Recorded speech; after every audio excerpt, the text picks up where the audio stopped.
The first day we moved into our new home, I met the sweet boy next door, if only I hadn't. It was the kind of neighborhood that looked perfect from the outside. Clean sidewalks, trimmed hedges, warm porch lights. I told myself it was exactly what we needed. A fresh start after the divorce. Just me and my son, Jamie. He was 6, still small enough to hold my hand when we crossed the street. That morning, he clung to his stuffed rabbit, ears worn from too many anxious nights, as we stepped through the front door of our new beginning. By noon, the house was filled with half-opened boxes, stale air, and the creak of old floorboards. I was setting up the kitchen when Jamie ran in, his cheeks flushed, eyes bright. "Mom, I met a boy."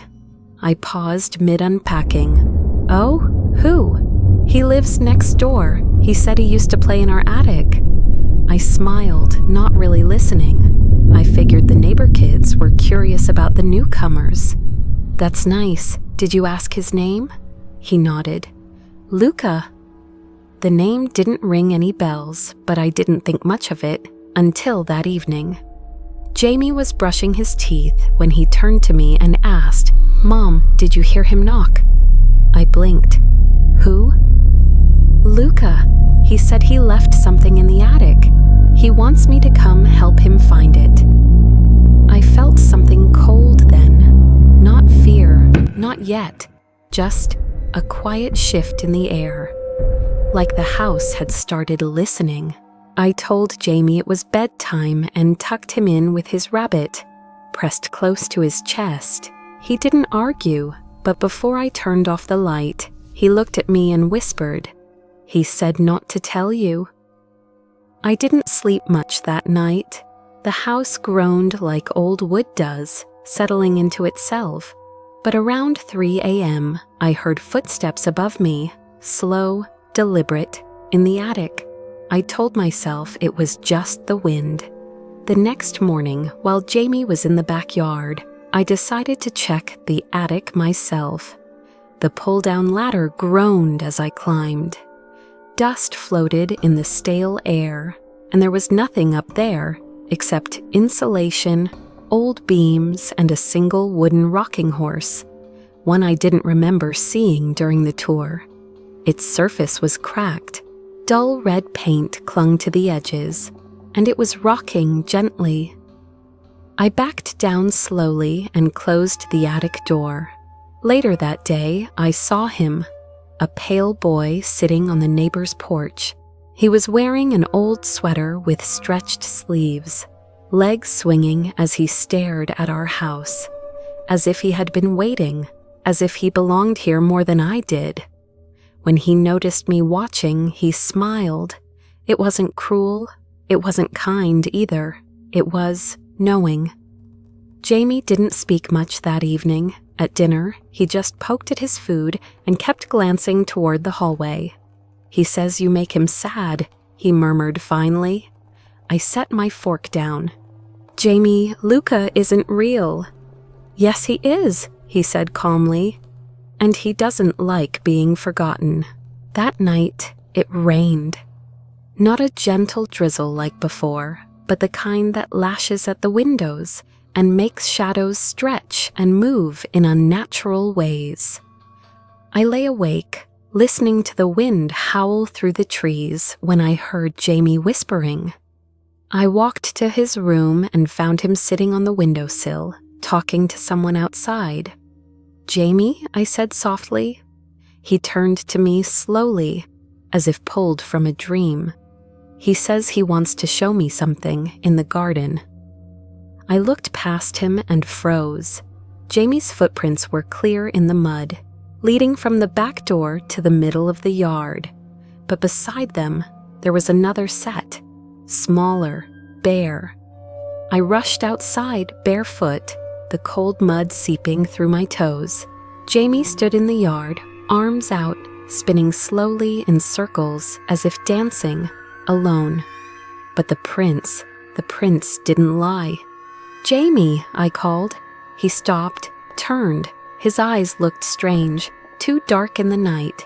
When I reached him, I grabbed his hands. They were ice cold.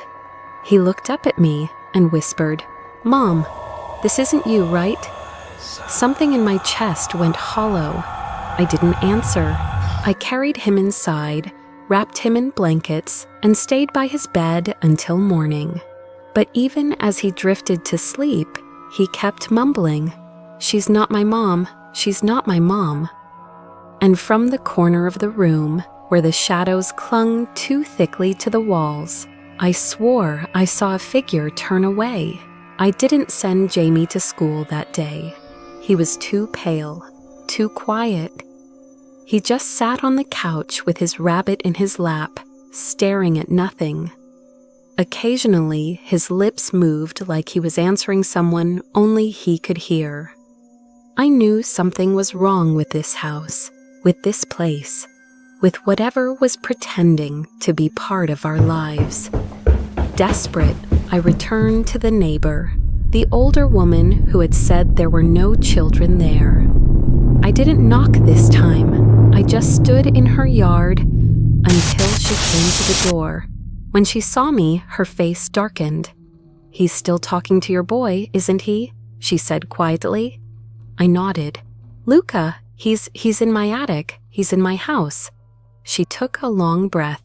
"You need to leave before he chooses." "Chooses what?" But she didn't answer. That night, I locked every door and window. I kept Jamie in my bed, holding his small hand in mine. I must have dozed off at some point because I woke up alone. Jamie was gone. The bedroom window was wide open. I ran outside, heart slamming against my ribs. The wind had stopped. Everything was dead quiet. Then I heard it, laughter, faint and echoing, coming from the attic. I raced back in and pulled the ladder down. The air up there was freezing, and in the middle of the attic stood Jamie, holding the hand of something pale and thin and smiling.